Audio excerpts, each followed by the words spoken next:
possible to be what's wrong even with out of your parents' Singapore. house? I think like your your question life? should be what's wrong with Singaporeans.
Okay, let's now talk about abuse of foreigners. No, I mean, right? kind of, it's a reflection also how the government has been, conditioning this nation.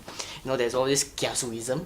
I think part of it also, I realize Singaporeans are always, must be first. I mean, we talked about it earlier on about self-centeredness. We always think about me first. Yes. So that, I think, is permeated down into the kind of like day-to-day dealing we are having. In terms of like rushing for something, putting pad of tissues on the table to chope seats, things like that. I think those to me are more serious than some of the cases. There are very serious cases like maid abuse and all that, the employer, but I think are isolated cases. Okay, we're going into the cause, which is very important. Why do Singaporeans behave the way they do? Yes. Whether it is violence or whether it is just inconsideration, selfishness.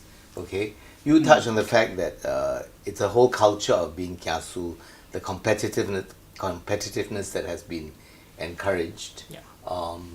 Is that sufficient reason to behave the way they do? Are there any other reasons why Singaporeans behave like that?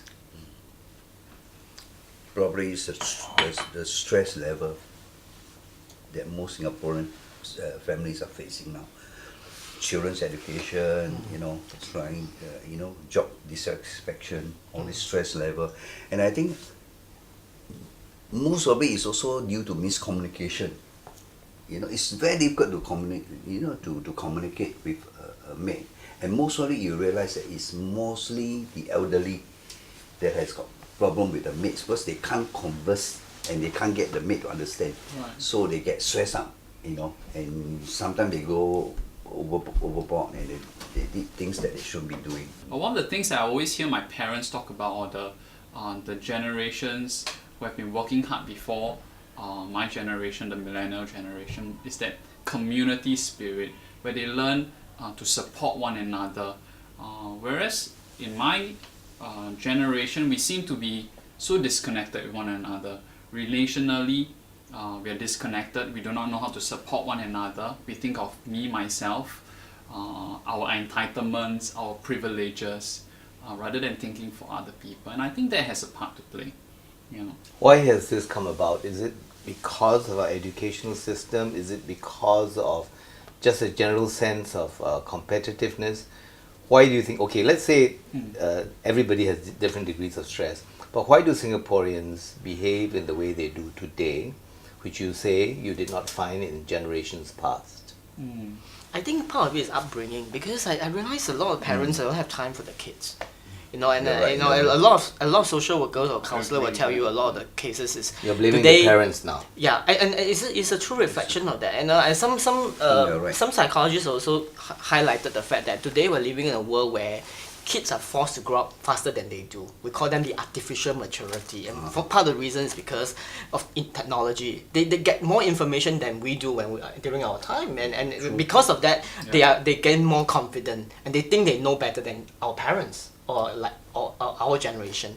But the interpretation of those information, they are not equipped with the faculty of thinking because they're really not adult, they're Right, kids. right. But then they will go out, and this is why it's so difficult to teach kids today. Teacher find it difficult because they say, the teacher goes there and the kids don't listen to them because they think they know better than a teacher. Are we then saying that the problem lies with the younger generation and not with the older generation? I think today? it's cause and effect. I think the older generation has something to do with that because when the stress of life also then leads to the fact that they have no time for kids, and therefore the kids have to learn on their own, and therefore the upbringing itself causes a problem of the selfishness, and therefore they, you see all this sort of social behavior the kids are now having, or the way called the millennials. We're basically more selfish than what we are.